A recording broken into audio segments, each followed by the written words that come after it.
പശ്ചിമേഷ്യയിലെ ഗസ പിടിക്കാനുള്ള ഇസ്രായേൽ പ്രധാനമന്ത്രിയുടെ നിർദ്ദേശം ഇസ്രായേൽ മന്ത്രിസഭ അംഗീകരിച്ചു എന്ന വാർത്ത വരുന്നുണ്ട്. ഇസ്രായേൽ സൈന്യാധിപന്റെ എതിർപ്പിനെ മറികടന്നാണ് ഈ തീരുമാനമെടുത്തെന്നാണ് നമുക്ക് ലഭിക്കുന്ന വിവരം. പി ജെയിംസ് ചേരുന്നു. James, good morning. Good morning എസ്കെൻ. ഹായ്. ജെയിംസിന് നല്ല സമയമായി ഇപ്പോൾ. എന്തായാലും കടുത്ത രാഷ്ട്രീയ തീരുമാനങ്ങൾ അന്തർദേശീയ തലത്തിൽ എടുക്കുന്ന സമയമാണിപ്പോ. പക്ഷെ ഇതില് ജേർണലിസ്റ്റ് എന്ന നിലയിൽ ഇതിനെ കുറിച്ചൊക്കെ പറയാൻ ഇതുണ്ടെങ്കിലും ഒരു വ്യക്തി എന്ന നിലയിൽ, മനുഷ്യൻ എന്ന നിലയിൽ വലിയ ദുഃഖകരമായിട്ടൊരു വാർത്തയാണ് സ്കെയിൻ. കാരണം ഗസയൊക്കെ പിടിച്ചെടുക്കുക എന്ന് പറഞ്ഞ അത്ര എളുപ്പമുള്ള കാര്യമല്ല. ഇതൊരു ട്രാപ്പായിരിക്കും, ഒരു പക്ഷേ കെണിയായിട്ട് വരാൻ സാധ്യതയുണ്ട്. ഇസ്രായേൽ പ്രധാനമന്ത്രി കാണിക്കുന്നത് ഒരു കൈവിട്ട കളിക്ക് തയ്യാറാവുകയാണ്. കാരണം ഇസ്രായേലിന്റെ സൈന്യാധിപൻ, അവിടുത്തെ എല്ലാ കാര്യങ്ങളും അറിയുന്ന സൈന്യം പറഞ്ഞിരിക്കുന്നു, ഇത് ഒരു ട്രാപ്പാണ്, കെണിയാണ്.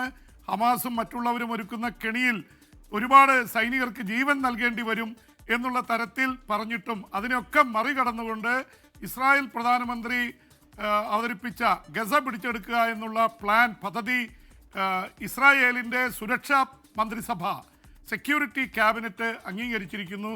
ഇപ്പോൾ അതിന് മേലെ ആരും പോകാനില്ല, കാരണം അവർക്ക് ഏത് തീരുമാനം എടുക്കാൻ ഇത് കൊടുത്തിട്ടുണ്ട്. പക്ഷേ ഇതിനെതിരെ അതിശക്തമായിട്ടുള്ള എതിർപ്പ് ഇസ്രായേൽ ജനതയ്ക്കിടയിൽ ഉണ്ടായിട്ടുണ്ട്. 10,000-കണക്കിന് ആൾക്കാർ തെരുവിലിറങ്ങി.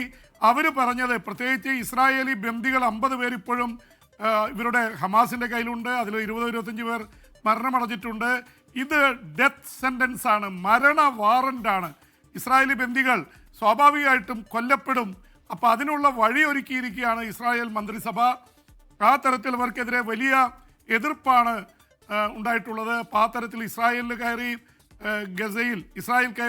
ഗസയിൽ വലിയ ആക്രമണം ഇപ്പോഴും നടത്തിക്കൊണ്ടിരിക്കുകയാണ്. നിരവധി പേർ മരണമടയുന്നുണ്ട്. മരണസംഖ്യ 21 മാസത്തിനുള്ളിൽ 61,000 കഴിഞ്ഞിരിക്കുന്നു. ഒരു കാര്യം എസ്കെൻ വ്യക്തമാണ്, 21 മാസം ഈ ഗസ പോലുള്ള ഒരു ചെറിയ മുനമ്പിൽ ഫൈറ്റ് നടത്തിയിട്ടും അവിടെ കീഴ്പ്പെടുത്താനായിട്ടില്ല എന്ന് പറയുമ്പോൾ അവിടുത്തെ ഒരുപക്ഷെ ചെറുത്ത് നിൽക്കുന്നവരുടെ ശക്തി മനസ്സിലാവും. അവർ ഒളിപ്പോരാണ് നടത്തുന്നത്, ഗറില്ല വാർഫെയറാണ്, കൊല്ലപ്പെടുന്നത് സ്ത്രീകളും കുട്ടികളുമാണ്.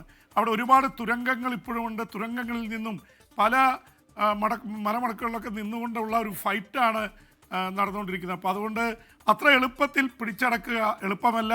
അവിടെ കെട്ടിടങ്ങൾ ഒരുപാട് തകർന്ന് കഴിഞ്ഞിട്ടുണ്ട്. പട്ടിണി കിടന്ന് ജനം മരിക്കുന്നു എന്നുള്ളതാണ്. 22,000 ട്രക്കുകൾ ഗസയ്ക്ക് പുറത്ത് നിൽക്കുമ്പോഴാണ് ഇവിടെ പട്ടിണി കിടന്ന് മരിച്ചവരുടെ സംഖ്യ തന്നെ ഏതാണ്ട് 200-നോട് അടുക്കുകയാണ്. അതുപോലെ തന്നെ ഭക്ഷണം കാത്തുനിന്ന് വെടിയേറ്റ് മരിച്ചവരുടെ സംഖ്യ വലിയ രീതിയിൽ 1,200-ൽ പരമായിരിക്കുന്നു.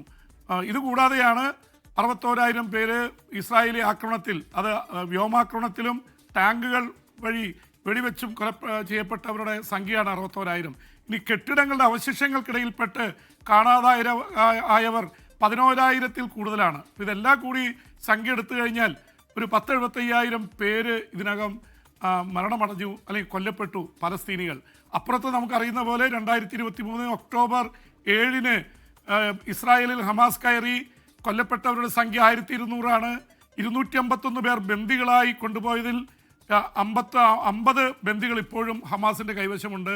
അവരെ വിട്ടുകിട്ടാതെ യാതൊരു വെടിനിർത്തലിനും തയ്യാറല്ല എന്നാണ് ഇസ്രായേൽ പറയുന്നത്. പക്ഷേ ഇസ്രായേൽ സേന ഗസയിൽ നിന്ന് പിൻവാങ്ങാതെ വെടിനിർത്തലിനില്ലെന്ന് ഹമാസും പറയുന്നു. ഖത്തറും ഈജിപ്തും അമേരിക്കയൊക്കെ ഇടപെട്ടിട്ടും വ്യത്യാസമില്ല. അമേരിക്കൻ പ്രസിഡന്റ് ഡൊണാൾഡ് ട്രംപ് ആണെങ്കിൽ ഗസ പദ്ധതിക്ക് ഏതാണ്ട് അംഗീകാരം കൊടുത്ത പോലെയാണ്. അപ്പോൾ ആരാച്ചാരുടെ റോളിൽ നിൽക്കുകയാണ് അമേരിക്കയും ഡൊണാൾഡ് ട്രംപും. അപ്പോൾ ഈ തരത്തിൽ വലിയ എതിർപ്പുകൾ വന്നിട്ടുണ്ട്. ലോകമെമ്പാടും പ്രതിഷേധം കനക്കുന്നുണ്ട്. പക്ഷേ ഇസ്രായേൽ വഴങ്ങുന്നില്ല, ഐക്യരാഷ്ട്രസഭയ്ക്കൊന്നും ചെയ്യാനാവുന്നില്ല. എസ്കെൻ, ലോകത്തെവിടെയായാലും ഏത് സമയത്തും 24 വാർത്തകളും ഓഗ്മെന്റഡ് റിയാലിറ്റി പാക്കേജുകളും എക്സ്പ്ലെയിനറുകളും വിശദമായി കാണാൻ ഞങ്ങളുടെ യൂട്യൂബ് ചാനൽ നിങ്ങൾക്ക് സബ്സ്ക്രൈബ് ചെയ്യാം.